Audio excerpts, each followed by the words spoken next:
Ya, kalau ibu senang ngerumpi, silakan, tapi sholat, ntar ngerumpi lagi, ibu ya. Ya, sholat lohor, habis lohor ngerumpi lagi sampai asar. Asar ngerumpi lagi, sholat dulu, habis asar ngerumpi lagi sampai maghrib. Habis maghrib udah ngerumpi lagi kumpul sampai isya. Habis isya ngerumpi lagi sampai mampus. Ini sholat terapi, inna sholata tanha anil fahsyi wal munkar, dapat mencegah perbuatan keji dan mungkar. Habis subuh maling. Ini sahabat geram, ya Rasulullah. Ada apa sahabat? Nabi itu bijaksana tuh, nggak kayak kita. Kalau kita kan sedikit gaplok, ya Nabi enggak. Sabar. Ya kan? Kalau kita kan enggak. Anak bu, jangan galak-galak sama anak ini. Doanya mustajab nih ibu-ibu nih. Apalagi ntar bulan puasa nih, jangan sembarangan ngomel ibu-ibu. Kalau anak kita bandel, jangan bilang dasar bandel loh. Kata malaikat, amin, bandel beneran loh. Ya bu, cahayanya nyala nggak ya? Makanya kalau anak kita bandel, nyala nggak ya? Anak yang pinter, yang pinter, yang cerdas, ya sambil ewot bu ya. Nanti kata malaikat, amin, pinter beneran. Habis sholat maling, ceritanya ibu-ibu. Kata Nabi, biarkan dia sholat, biarkan dia maling. Wah hebat Nabi ya kan. Ini ada yang suka ngadu ayam di sini ada. Ada orang, ada yang suka main ituan apa judi. Bukan saya nyuruh, silahkan berjudi, silahkan. Tapi sholat yang ditinggal. Betul. Bukan saya nyuruh judi, bukan. Susah menghilangkan judi, ya kan? Silahkan judi, soalnya sholat judi, sholat judi. Alhamdulillah, sholatnya terus, judinya terus, lama-lama dia mikir, iya gua kayak orang gila ya, kok maling kok sholat, akhirnya berhenti malingnya, dia sholatnya terus. Betul bu? Nih ibu-ibu nih paling susah menghilangkan sifat-sifat itu, yang kalau kata bahasa kerennya itu ngerumpi alias gosip. Kata orang Sunda mah ngomongkeun batur, bu. Di pintu tetangga bari nyaring kutub letak-letik ngomongin tetangga. Silahkan ngerumpi, tapi sholat duha berhenti dulu. Suka sholat duha suka? Alhamdulillah jarang Ustaz. Lah ngapain aja ibu-ibu ngerumpi Ustaz? Padahal kata Nabi di dalam sholat duha itu ada rahasia besar. Allah pengen duit banyak, sholat duha. Lihat, sholat duha tuh itu isinya kandungan doanya tuh hebat. Allahumma in kana rizqi fis sama, ya Allah apabila ada duit di langit panzilu turunin. Wah, betul kan? Wa in kana fil ardi, kalau ada di bumi fa ahriju, keluarin ya Allah, ya kan? Wa in kana ba'idan, kalau jauh fa qoribu, deketin. Wa in kana qulilan fa qasirhu, mau lo nyempit. Tapi betul ibu, sholat duha dijaga. Saya mendapatkan satu orang teman pengusaha, salah satu pengusaha. Alhamdulillah dia sholat duhanya istiqomah, alhamdulillah rezekinya juga berkah. Siap sholat duha besok? Ya, alhamdulillah. Jadi Nabi ini sholat ini satu perintah dari Allah yang diberikan kepada umatnya, bukan main-main. Haji perintahnya dibawa, zakat dibawa, tapi khusus sholat Allah memanggil langsung dari langit. Hai Nabi, kesini kamu, datang kepada aku perintahkan sholat. Kalau kata kiai katanya 50 waktu ibu-ibu. Kira-kira ibu-ibu kalau sholat 5 waktu sampai 50 kali, mau apa enggak? Jujur enggak mau Ustaz, boro-boro 50, 5 juga banyak yang ninggalin sholat. Ada orang sini yang sholatnya seminggu sekali ada? Ada? Mana dia? Gak apa-apa daripada enggak. Ada yang sholat setahun sekali. Daripada malu Idul Fitri, Idul Adha, dia pakai kain apa? Kain baru, peci baru, seminggu setahun sekali. Enggak apa-apa daripada enggak. Ya enggak. Daripada enggak dia ada diri. Makanya tuh kalau ada yang ke musola jangan nih bapak-bapak. Ya besok nih mudah-mudahan setelah Isra Mi'raj, mudah-mudahan musola Baitul Jannah penuh. Amin. Pak Ustadz ngomong-ngomong katanya kalau subuh di sini sampai keluar-luar. Iya. Alhamdulillah di luar semua. Apa sebabnya? Itu azannya nggak kayak di Mekah. Kalau di Mekah yang sholat banyak, yang tidur sedikit. Lah kalau di sini di Indonesia yang sholat sedikit, yang film akeh. Apa sebabnya? Azannya salah. Kalau di Mekah fasih bacanya. As-sholatu khairum minan naum. Gitu kan? Jadi sholatnya panjang, naumnya sedikit. Yang sholat banyak, yang tidur sedikit. Kalau di Tangerang dibalik. As-sholatu khairum minan naum. Jadi banyak yang tidur. Betul sekalian? Pak, ibu-ibu, pengen rezeki berkah, pengen rumah tangga aman. Ini ngomong-ngomong rumah tangga aman semua. Yang benar, gak suka berantem. Yang benar. Alah ibu-ibu, kalau uang belanjanya kurang aja monyong kayak bemo. Tadi kata Kiai, kata Kori bilang lain syakartum, terima apa adanya. Ada, insya Allah mudah-mudahan orang sini uang belanjanya satu hari 1 juta. Amin. 500.000. Amin. 200.000. Amin. Cepet. Amin. Gocap. Jigo. Amin. Cepat. Goceng. Kebangetan sehari goceng. Ini bapak-bapaknya nggak tahu diri lah, ngasih uang belanja goceng, pengen rokok, pengen dipijitin, pengen ngopi, getok aja palanya tuh. Nggak tahu diri, Pak. Ya Bu ya, Ibu kan pusing kalau nerima gaji, gaji cuma 1 juta, bayar motor 1 juta. Pak, anak sekolah, ngepres tinggal 20.000 Pak, piye ini? Bu, kata Allah, wa idza sta'anta fasta'in billah. Jangan takut ibu sekalian. Allah Maha Kaya. Kalau ada masalah, wa idza sta'anta fasta'in billah. Minta tolong sama ada masalah. Jangan goyah. Bu, anak bandel. Gimana caranya? Salat. Allahu Akbar. Ya Allah. Anak saya bandel. Makanya Bu, Bapak-bapak sekalian, kalau malam tahajud bareng. Suka tahajud Bapak-bapak. Selama rumah tangga sama mamahnya anak-anak, sama mbaknya kira-kira selama rumah tangga berapa kali tahajud bareng-bareng? Wow, berapa kali? Ada yang bilang 10 kali, alhamdulillah. Ada yang bilang tiap malam, alhamdulillah. Ada yang kagak sama sekali. Pak, Nabi mengajarkan supaya rumah tangga, masya Allah, indah. Banyak masalah ekonomi, masalah keuangan, masalah anak. Bangun tengah malam, kata Nabi. Bangunkan istrimu, bangunkan suamimu. Tahajud jam 2 malam. Mohon sama Allah sholat yang banyak-banyak, 2 rakaat saja. Yang panjang bacaannya, sujudnya yang panjang, rukunya yang panjang. Doa.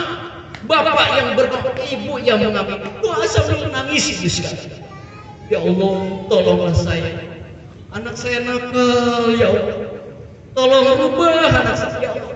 Tolong, mudah-mudahan ya Allah hutang saya dimudahkan, dibayar ya Allah, banyak masalah. Nangis sekalian. Setelah doa, begitu doa, saling bertatap-tatapan sama suaminya. Masya Allah, istrinya menangis meneteskan air mata. Suaminya juga.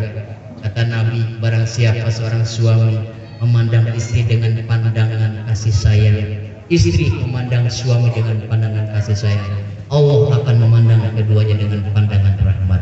Baru harmonis. Habis itu cium tangan, cium pipi. Selanjutnya terserah Anda.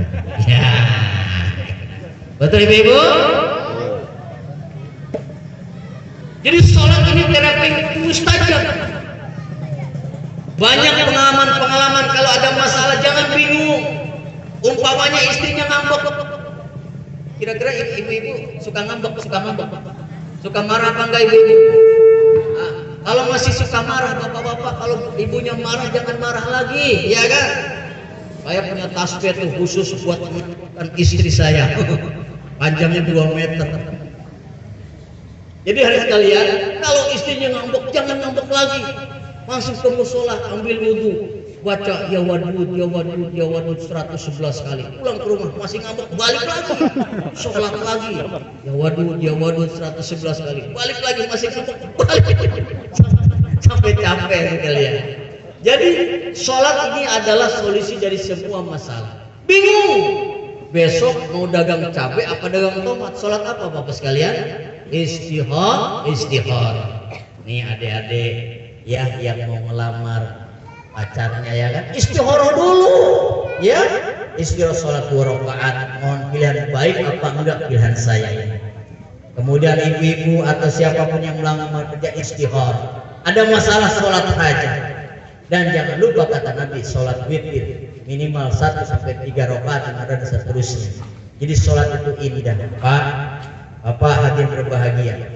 Jadi sholat adalah salah satu terapi bagi umat Islam dari semua masalah. Saya belakangan ini sedang, katakanlah kalian sedang ada terapi dengan beberapa murid saya. Jujur, saya kebetulan punya murid tuh bandel-bandel, preman-preman, tato-tato yang suka dugem, suka main, minum, gak apa-apa itu murid-murid saya. Alhamdulillah, berkat didikan, pelan-pelan sedikit sekarang dia sudah taubat, sudah insyaf, bahkan sudah sholat, sudah kerja. Yang suka malak-malik itu orang sekarang alhamdulillah. Silakan, ada murid saya, Abi, ngapain mau? Lagi muntah. Berapa botol kamu? 4 botol. Oh, 4 botol. Kenapa? Dioplos ya? Iya, Bi. Aduh, ya dah, terusin dah muntahnya kata saya kan. Alhamdulillah dia mulai insyaf, mulai tobat, mulai ada jalan kebenaran. Ditekankan kepada sholat, hadirin berbahagia. Kemudian hadirin tidak cukup sholat dalam hidup kita. Ya, tidak cukup dengan sholat. Aplikasi sholat adalah berbaik dengan tetangga. Maka ini tema kita pada kali ini, ukhuwah Islamiyah, saling memuliakan sesama muslim. Bahkan kata Nabi, la yahillu li muslimin, tidak halal, tidak bagus, tidak benar orang Islam main diam-diaman, enggak ngomong sama temennya sampai 3 hari berturut-turut. Ada enggak jamaah yang enggak ngomong sampai sekarang atau 3 tahun? Ada enggak? Insya Allah enggak ada. Besok pengajian minta maaf ya. Istrinya minta saya minta maaf. Kenapa? Ukhuwah Islamnya penting. Kata Nabi, taral mu'minina fit tarahumihim wa tawadihim wa ta'atufihim kama salil jasad idza ishtaka udhun tada'a sahri wal humma. Kamu lihat orang beriman itu saling sayang menyayangi, saling cinta mencintai, seperti sebuah jasad. Apabila satu yang sakit, maka semuanya ikut sakit. Kalau umpamanya kita sedang berjalan, kalau kata orang Teluk Naga kesandung, ya, kata orang Bandung kata jong, hari bahagia, jelek, kata mulut, aduh nyeri, kan gitu. Akhirnya bongkok, tangan dipegang, otak mikir, jalan ke warung, hadirin yang berbahagia. Jadi satu sakit semuanya ikut sakit. Tapi ada satu makhluk hadirin, ya, satu anggota badan, yang lain ikut sibuk, tapi dia diam aja. Apa kira-kira sekalian? Susah saya nyebutinnya, sebab ini agak sedikit porno. Yang lain sibuk, kesandung, semuanya sibuk. Satu diam aja, hare-hare wae, seperang Sunda mah hati berbahagia. Kalau kata bahasa Jepangnya, kanjut.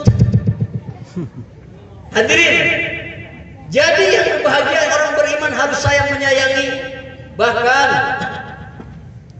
kata Nabi, kalau kamu masak sayur banyakin airnya. Besok ibu-ibu beli sayur asam 2.000 di warung, kasih air 2 gentong, kasih Pak RW, Pak RT, Pak Ustadz. Ini sayur asam, air doang, kata Pak Ustadz. Maksudnya kita sama tetangga harus baik-baikan. Bahkan kata Nabi, seandainya boleh mendapatkan waris itu tetangga itu harus dapat warisan. Bahkan kata Nabi, tidak beriman kamu kalau kamu kenyang tetangga kamu lapar. Hadirin, menciptakan suasana surga sebelum masuk surga dan bikin surga di dunia ini gak mudah. Kata Nabi, ya, sallu billail wan nasu niyam. Bangun malam manusia sedang tidur, wasilur arham, bersilaturahmi dengan tetangga. Hadirin, tidak boleh menyakiti saudara kita baik lisan ataupun dengan tangan kita. Mulai besok, hadirin, kita saling maaf-memaafkan. Di hari kiamat nanti ada perhitungan sebelum kita masuk surga. Sebelum kita masuk surga, kita ada hisab tentang masalah-masalah yang belum beres di dunia. Yang punya utang ke warung cepet-cepet bayar, yang arisan belum bayar cepet-cepet lunas. Usahakan. 3 orang yang akan mendapat pertolongan Allah. Yakin ibu-ibu, 3 orang dapat pertolongan Allah, pasti dibantu Allah. Yang pertama, orang yang mau bayar hutang.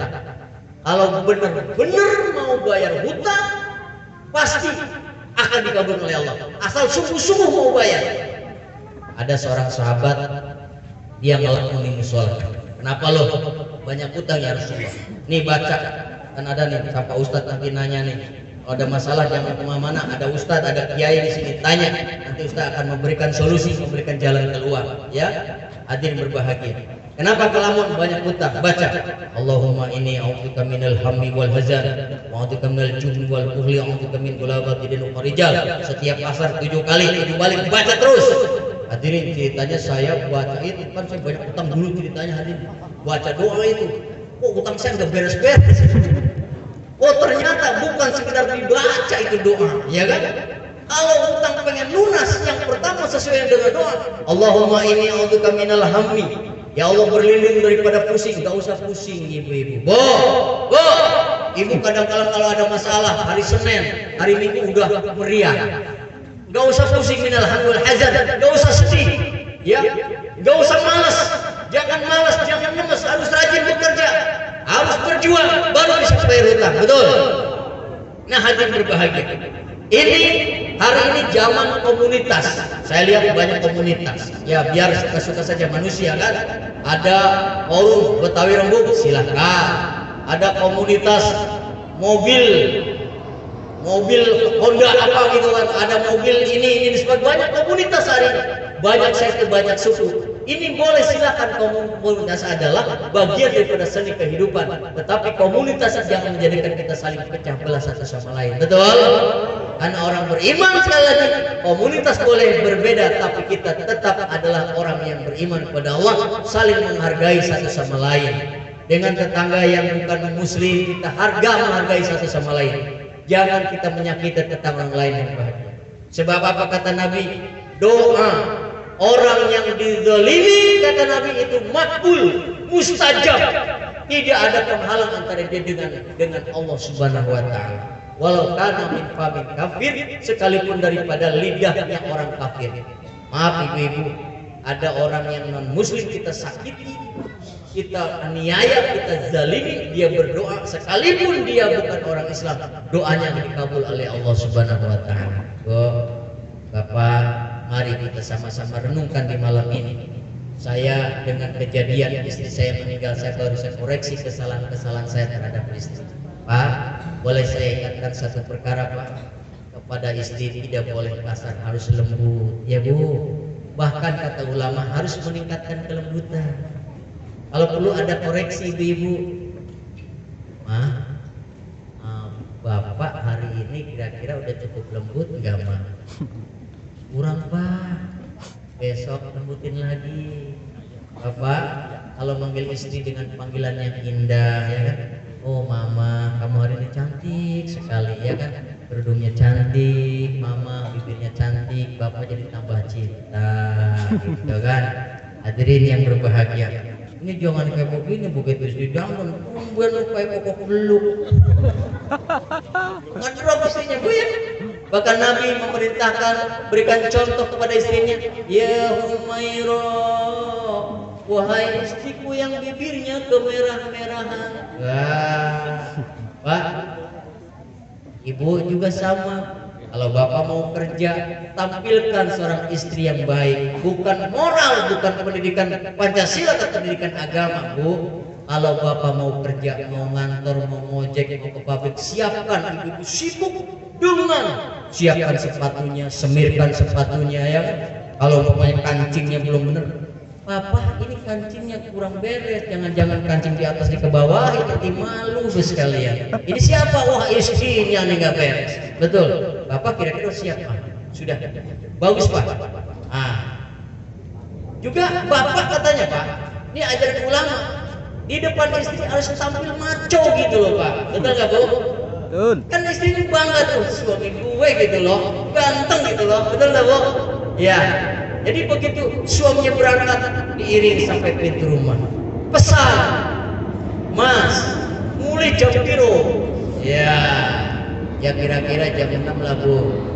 Makan di mana? Kan gitu Bu. Kalau istri saya lain, awas tuh mata. Saya nggak boleh kata sekalian. Begitu pulang, begitu bapaknya pulang, ibu siap-siap, dandan yang rapi. Bu, jangan kebalik kayak ibu orang sono, pengajian menor-menor, arisan pakai sado, pakai lipstick setipnya bagus. Begitu tidur bawa Apixon. Lah ketawa. Dia banget gitu loh. Oh, terbalik. Arisan cakep, tidur bawa piring. Aduh. Oh, mulai besok di rumah setil yang bagus, yang servis buat suami. Kenapa? Supaya suami jangan macam-macam gitu loh. Ya Bu ya. Kenapa sekarang banyak yang menyeleweng? Karena di rumahnya bagaikan neraka. Betul. Istri cemberut melulu, anak bandel-bandel. Betul nggak? Dia nyari pelampiasan di mana-mana. Jangan, Pak. Salah siapa? Salah suami, nggak bisa didik keluarga. Betul Bu? Makanya coba dah ada waktu bareng-bareng, kira-kira habis subuh atau habis isya, stop semua kegiatan, baca Quran bareng-bareng, baca Riyadhus Shalihin, kita taklim dengan keluarga kita. Masya Allah, ada rahmat daripada Allah Subhanahu Wa Taala. Selanjutnya, di dalam kehidupan kita tidak cukup dengan sholat, tidak cukup berbaik-baik, semua perbuatan kita harus dilakukan dengan ikhlas. Mudah-mudahan panitia ikhlas ya, berjuang dengan ikhlas, ketuanya Pak RW semua, mudah-mudahan kalau kita ikhlas pasti amal kita terima oleh Allah Subhanahu Wa Taala. Yang terakhir barangkali Bapak sekalian, yang terakhir saya menyangkut masalah kepentingan kita nih berdakwah, amar ma'ruf, kullukum ra'in, semua kita adalah pemimpin. Semua kita pemimpin akan ditanya tentang tanggung jawabnya. Ibu-ibu ditanya tentang pendidikan anaknya.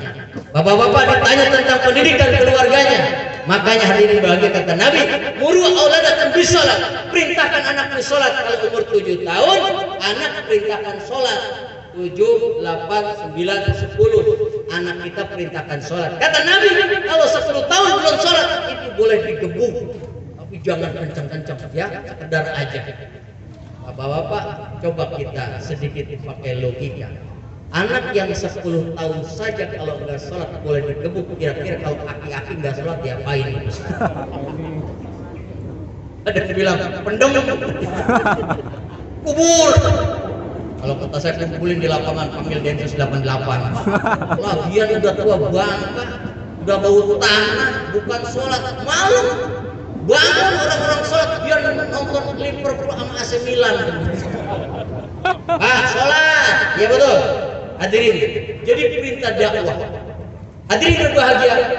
Maka setiap kita ini alhamdulillah ini sudah mengadakan sebuah acara yang mudah-mudahan sebuah acara yang bisa membangkitkan kita semua untuk memperjuangkan agama Allah Subhanahu Wa Taala. Sekali lagi dalam hidup, wala tahinu wala tahzanu, jangan gentar. Kita adalah orang-orang yang yakin kepada Allah. Jangan kalau ada masalah tanyakan sama ulama ya. Jangan kemana-mana ibu sekalian. Tanya pada ustadz bagaimana solusinya, bagaimana jalan keluarnya. Nah bapak-bapak harus rajin ngaji. Ini bapak-bapaknya. Mohon maaf ya, bukan ibu-ibu ngaji boleh silakan. Bapak harus rajin ngaji juga.